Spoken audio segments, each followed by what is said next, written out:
कुछ नहीं साहब, ये तो सब नौटंकी है। देखिए, पहली चीज़, आपको इस्तीफ़ा तब देना चाहिए था जब आप जेल गए थे। जेल आप सही कारण से गए, गलत कारण से गए, वो सब अलग बात होती है। नैतिकता में जब भी कोई आदमी ऐसे पद पर होता है कि उसको जेल भेजा जाए, वो इस्तीफ़ा देता है, जेल से वापस लौट कर आ जाइए, आप अपने पद पे वापस आ जाइए। हेमंत सोरेन के साथ हुआ, लालू जी के साथ हुआ, उमा भारती जी के साथ हुआ, बहुत लोगों के साथ ऐसा हुआ। तब तो आपने किया नहीं। उसने ये कहा कि आप मुख्यमंत्री बनने लायक नहीं हो, क्योंकि अगर आप फाइल नहीं देख रहे, अगर आप दफ्तर नहीं जा रहे, तो आप काम अपना नहीं कर रहे। मतलब काम करने को आपको रोक लगा दी।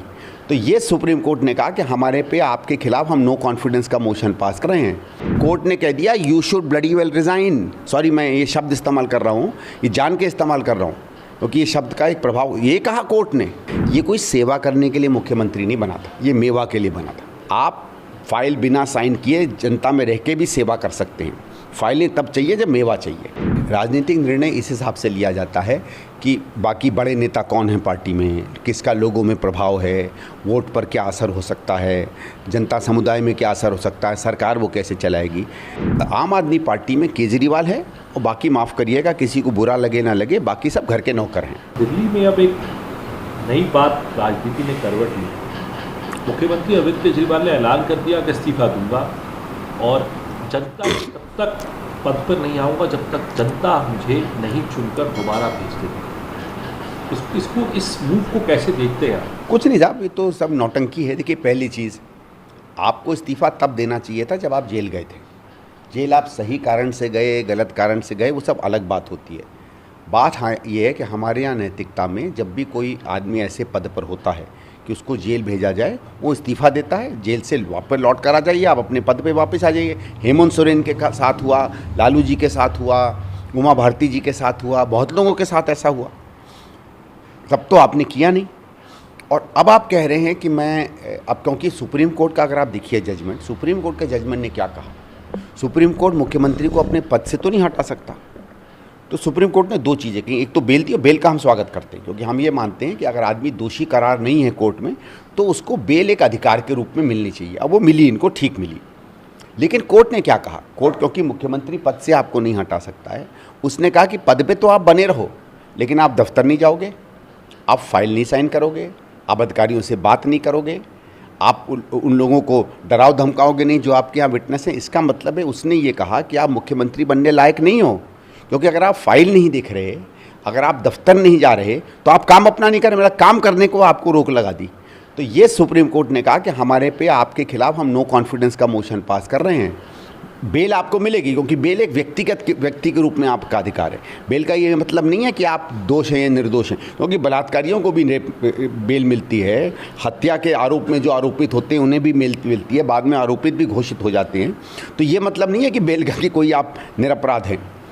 तो एक तो ये कि कोर्ट ने ये कहा कि मैं आप पे भरोसा नहीं है। देखिए, वहीं हेमंत सोरेन को जब बेल मिलती है तो कोई कंडीशन नहीं लगाई जाती है।